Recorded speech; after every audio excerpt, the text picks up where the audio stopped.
No one wants to experience trauma in their lifetime, but unfortunately, it seems that it's quite a part of most people's life.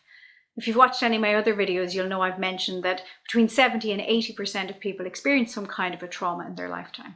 The amazing thing is that a lot of people who experience trauma also experience something called post-traumatic growth. If you'd like to find out more about post-traumatic growth, stick around.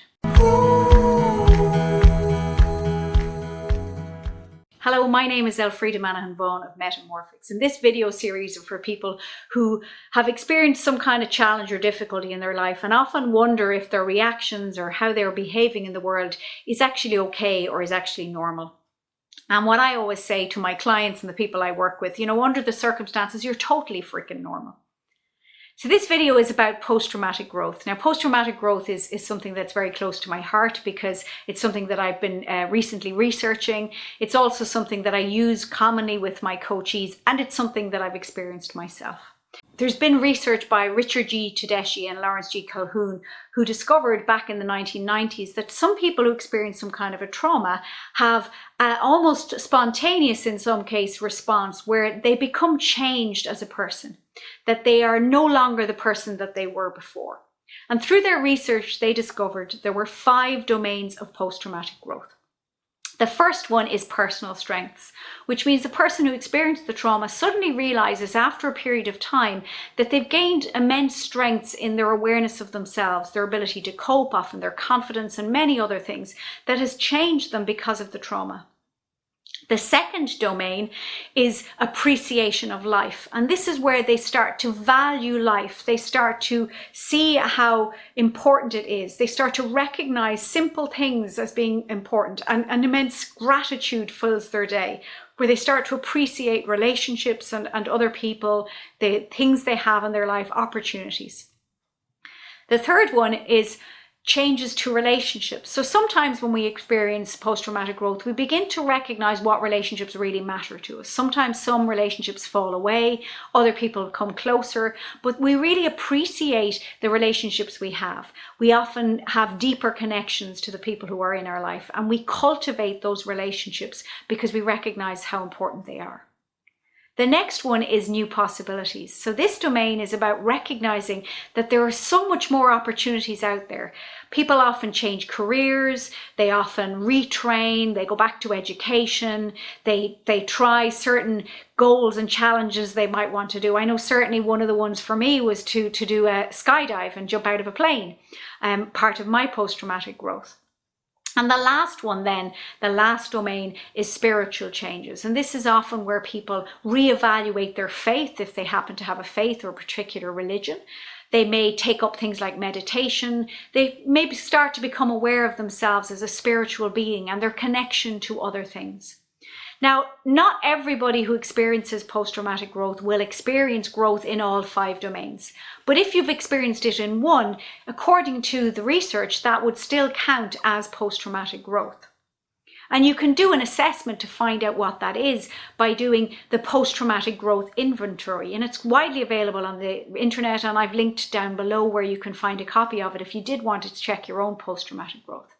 Now, post-traumatic growth also occurs in 2 ways. There's what's called a process and an outcome. Now, sometimes people experience post-traumatic growth quite suddenly. There's quite a sudden shift in them, and then they have an outcome of post-traumatic growth where they have change across the 5 domains and they feel very different as a person. The process one is one that takes a lot longer. I know certainly for me, I went through process, and it took probably about a decade as these domains started to emerge and I started to recognize my strengths, my relationships started to change, I started to achieve new things. And so this process evolves over time as somebody starts to change because of their experiences. And in that change, then eventually often come to an outcome. And the one thing about post-traumatic growth is once you achieve it and you've achieved that outcome, then those changes really stop. what happens is you grow in different ways. You may gain more confidence, you might become more resilient. And as people get older, they're less likely to experience post-traumatic growth than somebody who's young, for the simple reason when we get older, our life experiences and often the number of traumas we experience actually builds our resilience, our coping mechanisms. It's that shock to the system that occurs when we experience a trauma that really changes people when it comes to post-traumatic growth. And the trauma doesn't necessarily have to be a sudden one, although it often is in post-traumatic growth. People who have more complex traumas may have more of a process of growth, and it can be slightly different. Sometimes they can develop more resilience. Now, the thing is with post-traumatic growth is not everybody experiences. Some of it people don't experience it for the reason I've said, because they're already resilient, they're older, they've better coping mechanisms, maybe the trauma is more complex. Some people don't experience it at all because what happens is after the trauma, they go back to baseline. The good thing, if there is a good thing in trauma, is that an awful lot of people who experience trauma actually don't experience massive adverse effects in the long term. They often are able to return to baseline, or they're able to cope or handle it. People who experience complex trauma often have longer issues or longer problems in solving it, or they have issues that last longer, should I say, and they find that they have to work through a little bit more. Now, in my work, I work with people who've experienced post-traumatic growth. And the reason I work with them is that what happened for me is I didn't necessarily put it out there that that's who I worked with. They were the kind of people who found me.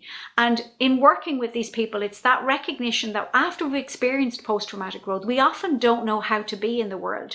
We know we feel different. We know things have changed, but we don't know how do we communicate with other people? How do we communicate our boundaries? How do we start to focus on our new possibilities and our goals? How do we maybe sustain or build a spiritual practice? How do we work through the things that are being brought up in us, and this recognition of that's how I used to be, but now I want to do things differently? And also sometimes even that sense of gratitude and appreciation of life often helps people to focus on themselves and becoming a better person, or developing more skills, or becoming kinder. And so I work with people, supporting them in enhancing that process of post-traumatic growth when people have experienced it. And often in the case of that, it's people who've experienced some kind of traumatic event many years in the past, and they're usually quite resilient and quite strong, and they're handling it, but they recognize there's something missing. Now, if you're interested, as I said, in finding out if you experience post-traumatic growth, you can do the post-traumatic growth inventory that you'll find below in the comments. If you're interested in finding about working with me, or you're interested in exploring post-traumatic growth in a coaching context, then my website is below and you can get in touch with me. If you'd like to watch more of my videos, then please subscribe. And remember, whatever you're going through, whatever trauma or whatever event that happened to you, whether it's recently or many, many years ago, if you're still here and if you're still coping, then under the circumstances, you're totally freaking normal.